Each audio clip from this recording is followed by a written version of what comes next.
Salut tout le monde, un petit unboxing rapide aujourd'hui puisque le coffret pour les 40 ans de Wham est arrivé. Wham, un groupe pop totalement improbable, un groupe anglais composé évidemment de George Michael, et vous savez que j'adore George Michael et que j'ai déjà fait un unboxing de la réédition en sublime coffret de l'album Older, il n'y a pas si longtemps. Et c'était Andrew Ridgeley, le copain, le pote d'école, l'ami de toujours, Andrew, voilà, qui l'a abandonné en cours de route, hein, mais c'était aussi Pepsi et Shirley, les deux choristes, et c'était aussi un virtuose de la basse, Dionestus, Monsieur Dionestus, qui nous a quittés également, mais qui est, on nous parle toujours de Nile Rodgers, de Chic, mais on ne parle jamais de Dionestus. Et Dionestus, c'est le soul, le son funky de Wham, qui a fait son succès, et également celui du premier album de George Michael solo, qui a fait largement aussi son succès. Donc c'est un petit peu dommage qu'on parle pas plus souvent de ce bassiste, et notamment dans le nouveau film documentaire Netflix qui vient de sortir en même temps que le coffret. Et qui ne nous parle pas de Dionestus, même quand on le voit à l'écran dans les images d'archives. C'est un petit peu dommage quand même. D'ailleurs, beaucoup d'occasions ratées dans ce documentaire Netflix. C'est un petit peu dommage. C'est à la fois trop casu pour ceux qui connaissent bien le groupe et qui ont vécu les années 80. Il y aura la nostalgie évidemment qui va fonctionner. Et c'est en même temps très long et très précis sur la première partie qui, pour le coup, les années de Wham Rap, hein, voilà, du rap social un petit peu fake, qui pour le coup ont terriblement vieilli. Donc il y a un côté kitsch, cringe, vintage, voilà, qui frappera les fans de George Michael de l'époque de Careless Whisper. Puisque Careless Whisper a été coécrite avec, c'est l'un des plus gros tubes, hein, si ce n'est le plus gros tube de tous les temps de George Michael, qui a été coécrite avec Andrew Ridgeley, qui est apparu sous le nom de Wham aux États-Unis en 1984 lorsque le single est sorti, et qui figure sur l'album de Wham, Make It Big, le célèbre album avec qui tout a réellement commencé, hein, les collections de numéro 1 dans les tops, etc. Il ne figure pas dans ce coffret, donc Careless Whisper est laissé de côté. Grosse partie sur les premiers singles du premier album, les 4 singles de Fantastic, l'album de 83, et puis des choses assez minimalistes, assez connu, très connu, et déjà beaucoup réemployé et réutilisé sur Make It Big en 84, et puis ensuite 85 et 86, hein, puisque le groupe a duré en fait, bon, disons, on va compter sa formation, mais a duré 5 ans, hein, à peine 5 ans, et est passé en moins de 5 ans de l'anonymat le plus complet. Et ses premiers échecs au départ, au niveau des ventes, jusqu'au numéro 1 dans le monde entier, et les millions d'albums vendus. Donc évidemment, ça, c'est pas rien, hein. D'ailleurs, dans les années 80, c'est plutôt inédit qu'un groupe se saborde en pleine en pleine gloire. Mais c'est vrai que concernant Wham, bon, on voit bien la carrière incroyable que George Michael a faite ensuite, mais concernant Andrew Ridgeley, bon, on a bien vu que c'était, d'ailleurs ça va lui rapporter des sous supplémentaires, cette affaire de coffret plus film, documentaire, etc. D'accord, c'est un peu sa cagnotte à lui, à Andrew. Sa carrière musicale s'est pratiquement arrêtée là, et il s'est reconverti dans la course automobile apparemment. Je ne sais pas tellement dans quelle catégorie, mais bon, apparemment c'était plus son truc. Pendant que George a continué, on se souvient dans les années 80, on nous disait qu'Andrew ne jouait pas vraiment sur scène, que c'était pas lui qui jouait de la guitare, que c'était quelqu'un d'autre, voilà, en arrière-plan, qui faisait les parties solo, et qu'il ne faisait plus rien du tout à part de la figuration et faire passer toutes les compositions solo de George pour les compositions d'un groupe. Mais en fait, on pense on pouvait dire, du moins c'est ce qu'on pensait à l'époque, qu'à partir de 84, voilà, Wham, c'était musicalement, c'était George, et évidemment ça se sent beaucoup. De cette époque, d'ailleurs, George Michael n'a pas gardé énormément de chansons qu'il continuait à interpréter en solo. Évidemment, Careless Whisper, qui était sorti donc aux États-Unis sous l'étiquette Wham. Il a continué à la chanter, même s'il en avait un petit peu marre. C'était pas sa chanson préférée, loin de là, de son répertoire. Il a continué sinon sous des formes un peu modifiées, à interpréter Everything She Wants, qui d'ailleurs est ma chanson préférée de l'époque Wham. Je trouve qu'elle a une identité musicale très forte et que son texte est assez étrange et inattendu pour l'époque. Il y a des connotations sociales assez et personnelles assez dramatiques, et j'aime vraiment beaucoup cette chanson, notamment dans sa version remix qu'on va apparemment retrouver là, une version longue qui est vraiment exceptionnelle. Et qu'il a continué à chanter de manière un petit peu plus blues, un petit peu plus funky, un petit peu plus jazzy, comme ce qu'il a aimé faire par la suite. Mais lors des sessions unplugged du temps de l'album Holder, par exemple, eh bien, il interprétait toujours Everything She Wants. C'est une de ses chansons préférées.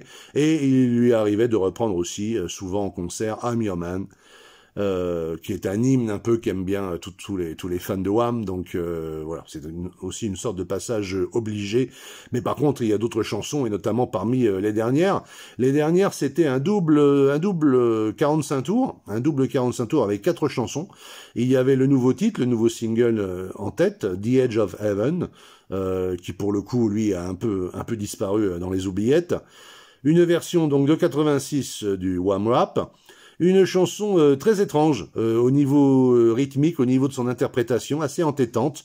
Battle Station, si vous n'avez jamais écouté Battle Stations, je vous conseille de l'écouter. Il y a déjà un petit peu de certaines chansons de Fave dans l'idée, en gestation dans Battle Stations. Un peu Hard Day, qui est déjà là, par exemple, je trouve. Bon. Et puis, une reprise un peu sirupeuse, Where Did Your Heart Go, qui a, pour le coup, assez mal vieilli. Voilà. Pas de Careless Whisper dans le coffret. Et le single qui est choisi, c'est celui qui met Last Christmas en tête, en face A, et Everything She Wants en face B.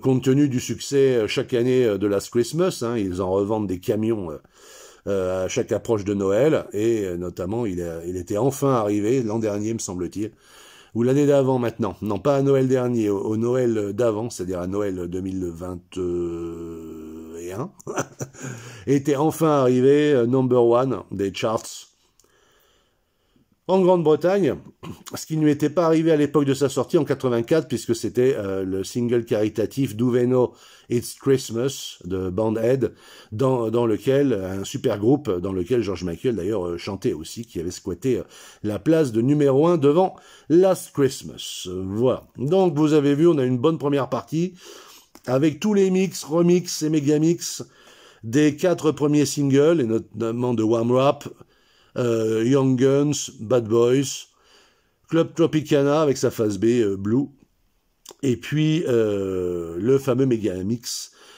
le maxi 45 tours du Megamix de Club Fantastic, qui est sorti également à l'époque. Alors il se trouve que j'ai tout ça, je vous les ai pas sortis ici, parce que là, on est sur ce coffret-là, qu'on va commencer à ouvrir, hein, d'ailleurs.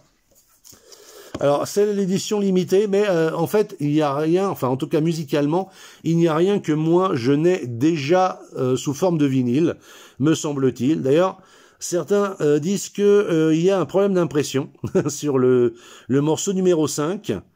Le morceau numéro 5 ne serait pas en fait un Wham Rap, mais serait un Young Guns, donc il y aurait une inversion. Et certains disent que le 9e titre a le même problème dans le coffret. Donc je suppose qu'ils vont rectifier ça.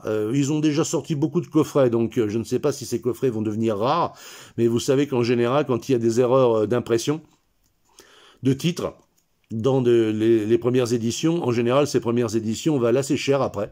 Donc ici, je sais pas, il faudra peut-être se rabattre plutôt sur le vinyle. Si jamais il y a la même erreur sur l'édition vinyle, ça serait intéressant. Parce que je voulais vous dire, c'est que j'ai déjà absolument tout ça en vinyle, souvent plusieurs fois. Et c'est pour ça que j'ai commandé ce coffret sous forme de CD. Parce que pour le coup, tout ça c'est sorti avant que le CD single existe. Donc en fait, il n'y a aucun de ces singles qui soit sorti en CD à l'époque. Même parmi les dernières, il ne me semble pas qu'il en existe des versions CD. Hein. Les premières que j'ai, c'est en 87 avec l'album de George Michael, Faith, où il y a des CD singles. Mais avant, des années d'avant, je ne m'en souviens pas. Je ne les ai jamais vus, en tout cas. Donc j'ai tout sur vinyle, hein, largement, à plusieurs reprises, mais ça me permet donc d'avoir une version CD que donc je n'avais pas des singles, et en plus donc une version de qualité, en principe, digitale, d'accord, ce que je n'ai pas toujours énormément sur cette période. Voilà, bon allez, c'était un bon blabla d'introduction, je vais saupoudrer ça de petits extraits, parce qu'il y aura une version pour Kik, et il y aura une version pour YouTube, donc il y aura la version sans musique, et il y aura la version avec quelques extraits musicaux. Bon, ben voilà, on a un petit coffret, on voit bien comment ça se passe. On a une petite étiquette sur laquelle il était donc marqué que c'était une édition limitée. Je sais pas exactement en quoi c'est l'édition limitée, peut-être à cause du booklet qu'il y a avec. Écoutez, on va voir ça. Dans le bon sens, après je l'enlèverai, je la recollerai. Voilà, les 12 hits de mon sans Careless Whisper, hein, d'accord. Les B-sides et les remixes. Et puis, ben voilà, quelques titres annoncés. Donc là, on ne sait pas trop pourquoi c'est en édition limitée. Alors écoutez, on va regarder ça. Voilà comment ça se présente à l'intérieur. Ils sont tous là. Bon, ben j'espère qu'il y a un booklet, hein, ça m'a pas l'air évident. On va voir ça. Bon. Ben voilà, hein, compte tenu de la boîte, c'est fait. Ah, apparemment, on a ce petit booklet. Eh ben écoutez, on va se le garder pour la fin. On va regarder ça. Donc, on a la pochette, on a les pochettes originales. La toute première pochette pour Wham Rap, c'était celle-ci. Voilà. Alors, à l'intérieur, est-ce qu'on a un effort? Est-ce qu'on a un effort de présentation du dessus des singles ou pas? Non. D'accord, donc ça ressemble pas aux 45 tours de l'époque. Bon, c'est un peu dommage. Voilà. Et on a tous les mix, notamment le mix spécial américain, US, parce que je crois qu'il y a des paroles différentes, un petit peu supplémentaires. Voilà. Bon, alors donc le 5e titre, d'ailleurs c'est le, c'est dommage parce que c'est l'américain. Donc si c'est celui-là qui est mal imprimé, bah c'est dommage parce que c'est un de ceux que je voulais réécouter. Bon, on vérifiera ça dans l'ordinateur. Je vous tiendrai au courant dans les commentaires. Bon, One Rap, ok, super. Ensuite, eh bien Young Guns, voilà. Donc tous les premiers singles. Donc la critique sociale, c'est pas parce que je suis au chômage que je suis une merde. C'était le résumé un petit peu, d'accord. Voilà, j'ai une autre vie à faire. Bon, pour deux fils de bonne famille, qui n'étaient pas des familles très aisées, mais qui n'étaient pas non plus dans la pauvreté et dans la misère, loin de là, qui ont mené une petite vie tranquille, d'adolescents insouciants, voilà, qui n'ont pas posé de problème à leurs parents, une vie très assez rangée, hein, familiale. Bon, la crédibilité de la critique sociale sans la pure fabrication, mais c'était un style original, hein, évidemment, au tout début des années 80, un rap blanc social. C'était une bonne idée pour se faire remarquer, et ça a trouvé, il faut bien le dire, assez rapidement, à partir du second single, un écho assez large en Grande-Bretagne, hein, puisque celui-là a fini par bien démarrer suite au passage à Top of the Pops, d'accord, c'était pas gagné d'avance. Ça a beaucoup plu, le groupe avait l'air assez sympa. Pepsi et Shirley, elles étaient cool. Je sais pas si Shirley était, si Pepsi, pardon, était encore dans le groupe parce qu'ils ont une première choriste avant. J'avoue que je ne le sais pas exactement. Et là, pareil, une critique notamment du mariage. du mariage, voilà, castrateur particulièrement appuyé. Donc, vous voyez les looks d'époque, les looks de George, hein, qui avaient pas mal évolué. Bon. Voilà. Et alors là, s'ils ont poussé le concept au paroxysme, d'ailleurs George n'était pas très fier de cette chanson-là. Je vois qu'il y a des petits problèmes encore d'éclairage. Je suis désolé, hein, voilà, le portable n'est pas capable d'analyser, même quand ça bouge pas, si c'est clair ou si c'est pas clair. Bon, un peu, voilà, super. C'est génial. Voilà. La chanson est assez sympathique, elle a un refrain assez entêtant, mais bon, voilà. Le trip mauvais garçon, c'est terminé. Les années 80 avancent, il va falloir s'éclater, vous voyez. Extrait de l'album à venir, fantastique. Donc, il y avait eu les 3 premiers extraits qui forment une trilogie, la trilogie rap, un petit peu rap social, avant la sortie de l'album qui déjà va faire apparaître des tendances beaucoup plus festives, beaucoup plus funky, beaucoup plus soul, et qui ont complètement cassé l'image, notamment avec le clip Beau gosse à la plage, hein, de Club Tropicana. Une mélodie tout à fait sympathique et entraînante déjà, mais bon, voilà, on voit le on voit le changement de style à tout point de vue. Je pense qu'ils avaient fait le tour de la question. Et Blue, qui est une chanson bien aimée des fans de Wham.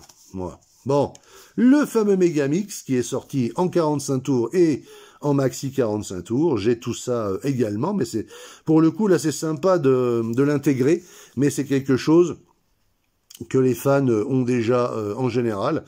Par contre, je ne crois pas qu'il existe, enfin il y avait sûrement des bootlegs ou des versions non officielles, peut-être une version japonaise en CD de ce Megamix, et puis également le remix instrumental de A Ray of Sunshine, l'un de leurs titres soul. Ok, bon, les choses sérieuses commencent au niveau des ventes en 84 avec Wake Me Up Before You Go Go, alors qui n'est pas la chanson la plus intelligente au niveau du texte dont on puisse rêver, hein, ni la plus socialement engagée, mais ça y est, hein, les années 80 ont vraiment commencé, en 84, c'est parti. Il faut que ça pulse, il faut que les gens s'amusent, il faut profiter de la life. Et c'est vrai que c'est un texte quand même qui est assez deuxième degré, donc bon, voilà, assez humoristique et très entraînant. On peut pas lui nier ça. Ça fait très comédie musicale. C'est un titre qu'on aurait pu avoir, je ne sais pas moi, peut-être sur, vous voyez, sur Grease ou des choses comme ça. C'est vraiment très sympa. D'ailleurs, il est question de Doris Day dans le texte. Doris Day, évidemment très connu aussi pour son implication dans la chanson et dans la comédie musicale classique. Et la voix, la voix, je pense que c'est la première fois, le premier titre sur lequel George Michael donne toute la puissance et tout le registre de sa voix à l'époque. Voilà. C'est un méga tube. Bon. Donc, pas de Careless Whisper. Et on passe directement à Freedom. Freedom, qui est assez sympathique, qui est une chanson aussi très dynamique, très entraînante, qui est facile à reprendre en concert, qui repasse moins que les autres en radio. Elle a un petit peu moins marqué, mais pourtant elle est très très joyeuse et elle donne la pêche. Si vous ne connaissez pas Freedom, je vous conseille de l'essayer. Et ça a été le fer de lance de leur tournée en Chine populaire, puisque ça a été Wham, le premier groupe à se produire, à être autorisé, plus exactement, à se produire live en Chine dans des grandes salles, ce qui a permis un rapprochement culturel. C'était dans 85, si mes souvenirs sont bons. Bon, donc, on a droit, pour Last Christmas, à la célèbre pochette spéciale Noël, de l'édition de Noël. Bon. Mais, bon, tout le monde connaît Last Christmas, mais évidemment, c'est Everything She Wants, qui est l'une des meilleures chansons, des plus belles chansons de Wham, de très très loin. Et en tout cas, je pense que c'est vraiment ma préférée. Et il y a le remix. Donc si vous avez une version à écouter, pour comprendre voilà l'ambition sur le titre, c'est vraiment le remix que vous devez écouter directement. Et voilà, absence de Careless Whisper et représentation vraiment minimaliste de Everything She Wants. C'est vraiment la réédition des singles, hein, pure et simple, et en version 45 tours et en version maxi 45 tours. Il n'y a pas de bonus, il n'y a pas de titre inédit, il n'y a pas de version alternative. Zéro. Zéro là-dessus. On pouvait espérer peut-être un disque supplémentaire avec voilà au minimum 4-5 morceaux qui sont connus de l'époque. Plus peut-être 4 autres, enfin des morceaux qu'on connaît, mais dans des versions alternatives. Ça aurait été sympathique pour du matériel qui a déjà été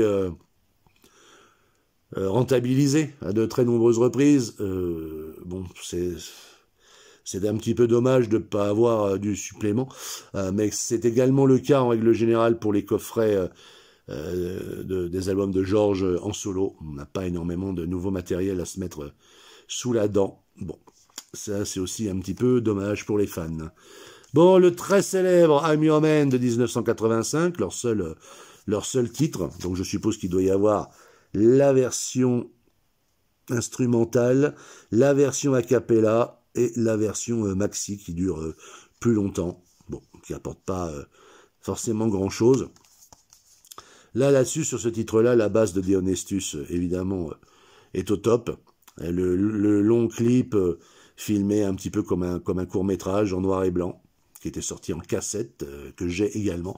Un jour, il faudra que je fasse une vidéo spéciale où je sorte absolument tout ce que j'ai en vidéo, en vinyle, en CD, sur George, depuis les débuts de Wham jusqu'à son dernier album.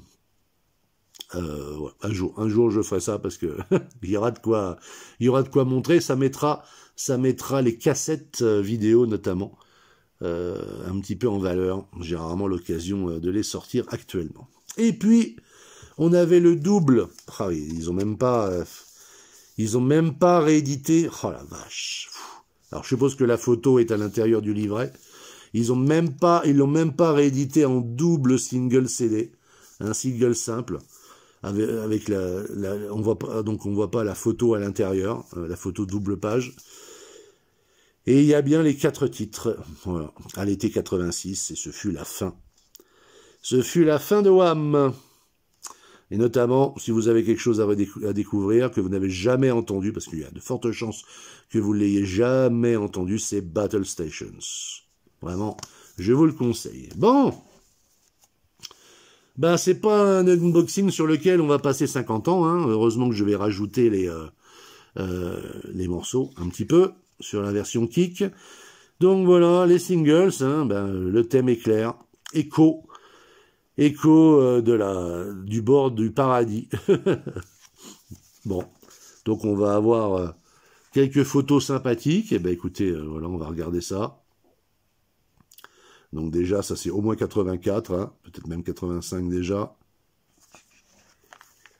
Là, c'est la gloire, hein, c'est les millions de disques qui se vendent. Ah, on a un petit texte, dit dedans. Quelqu'un, on sait pas qui. Qui c'est qui nous parle, là? Ça va être signé à la fin, peut-être. Qui c'est qui nous raconte son expérience de Wham un petit peu? J'ai eu la chance de discuter avec Andrew au printemps 2022 au sujet des singles, d'accord, de sa relation avec George. Eh bien, écoutez, ça doit être une photo prise lors du concert d'adieu de Final, en 86.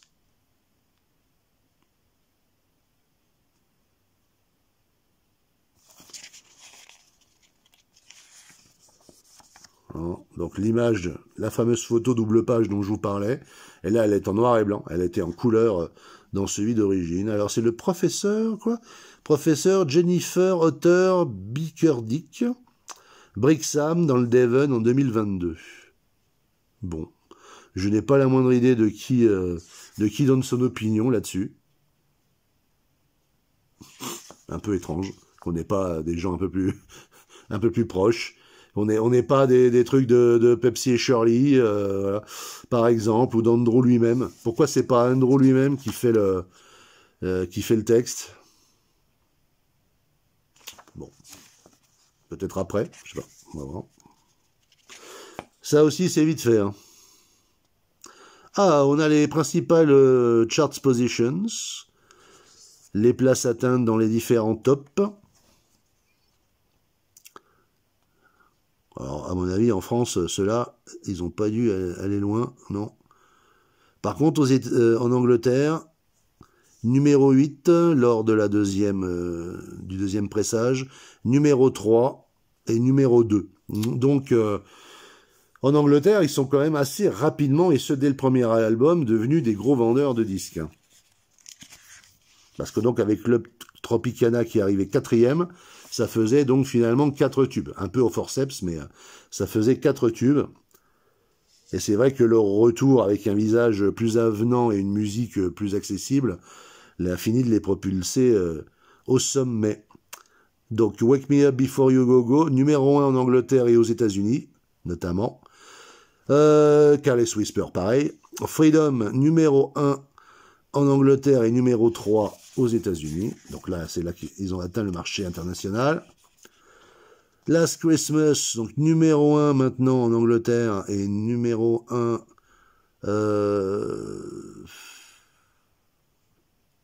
les États-Unis. Non, Everything She Wants, ça a été numéro 1 aux États-Unis. Donc la Muirman, numéro 1 en Angleterre et numéro 3 aux États-Unis. Et The Edge of Heaven, premier à nouveau en Angleterre, 10e aux États-Unis. Bon. Sorti en plein été, c'était pas non plus une super idée. Bon, ça c'est extrait du fameux clip en noir et blanc, court-métrage de I'm Your Man, dont je vous parlais tout à l'heure.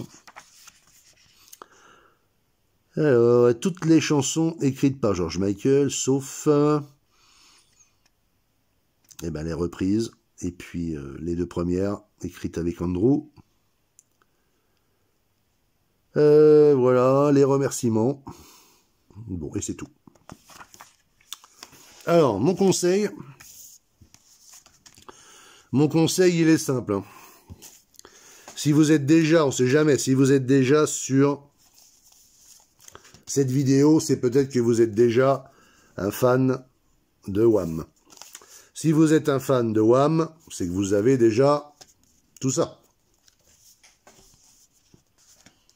Alors, si j'étais où, je garderais mon argent et je n'achèterais pas ce coffret, sauf si, comme moi, vous préférez avoir du physique et du digital, puisque c'est donc le format dans lequel, normalement, vous n'avez pas ces titres sous forme de single, avec les pochettes des singles. Si vous avez les maxi 45 tours, les 45 tours, les albums, vous avez déjà tous ces titres. Mais pas sous cette forme. Donc, à la limite, c'est pour moi le seul achat qui se justifie. Parce que les rééditions vinyles, oui, si vous les avez déjà en vinyle, ça n'a pas tellement d'intérêt. On les trouve quand même à pas si cher que ça, les originaux.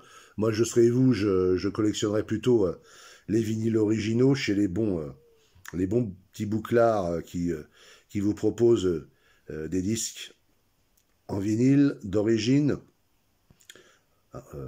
au quartier latin ou au Puce ou lors de convention du disque. Ça serait plus intéressant de posséder les disques d'origine. Maintenant, voilà, vous faites ce que vous voulez. Moi, je me suis laissé séduire parce que c'était quoi? C'était 55 balles, quoi, en tout. Bon. Mais ça me paraît plus une opération pour enflouer les caisses d'Andrew qu'autre chose. En tout cas, ça ne rend pas particulièrement hommage à George en priorité.